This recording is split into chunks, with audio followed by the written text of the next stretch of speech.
So a lot of things came out in the meeting today at the town hall for the UFT with Michael Mulgrew.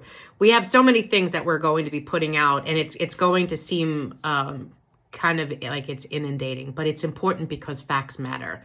One of the things he said was that the doctors didn't know what the hell that they were doing, that the doctors were all in the network. Well, and they were going to take the Medicare, they're supposed to take the Medicare Advantage plan because they were in the network. Well, no.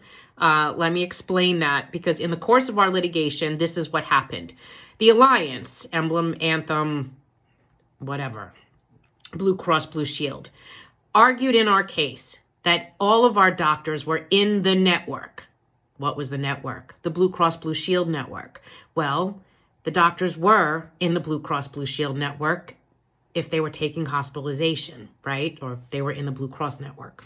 But a contract that a doctor signs is typically something that they do once in a lifetime. They don't typically renew them. They're not done on an annual basis. They sign a contract. I'll take your product.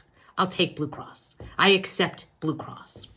Well, there's also provisions in there that state something like this. It says, you agree that if we implement or create new health insurance plans, you agree to take them. But they don't have to.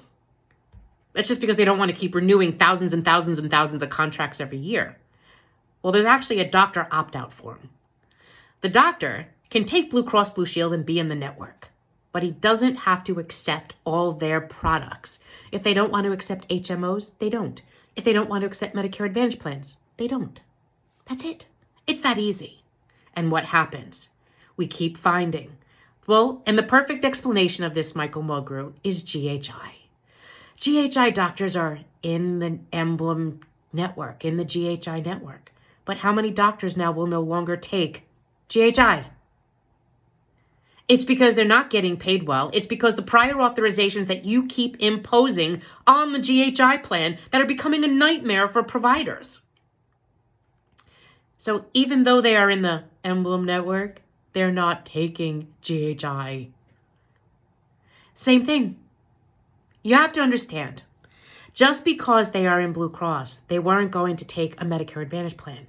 Doctors could take many of the other products. We had over 500 affidavits in our case. Yes, the doctors absolutely knew when they said we're not taking this plan, it's because it was in a Medicare Advantage plan.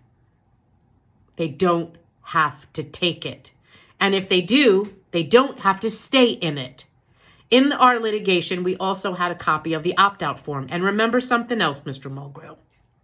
Part of the retirees that we represent are also retired physicians, retired from New York City, who are still practicing. So when we say that the doctors didn't have to take a Medicare Advantage plan, and they don't, they don't. And it was proven in court, and it was proven to be inferior.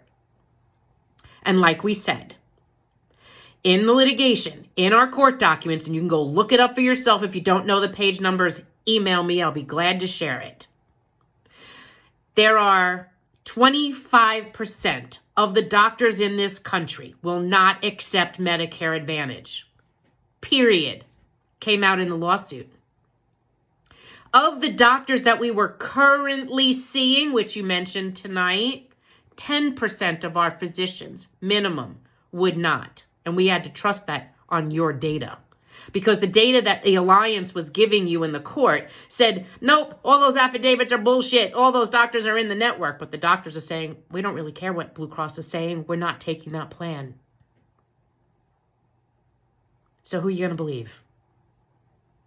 You say don't trust an insurance company. Those are the ones you're listening to.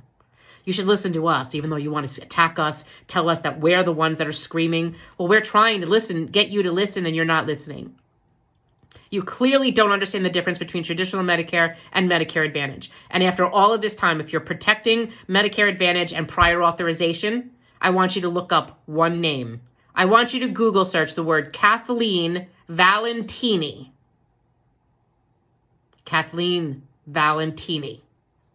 Get back to me.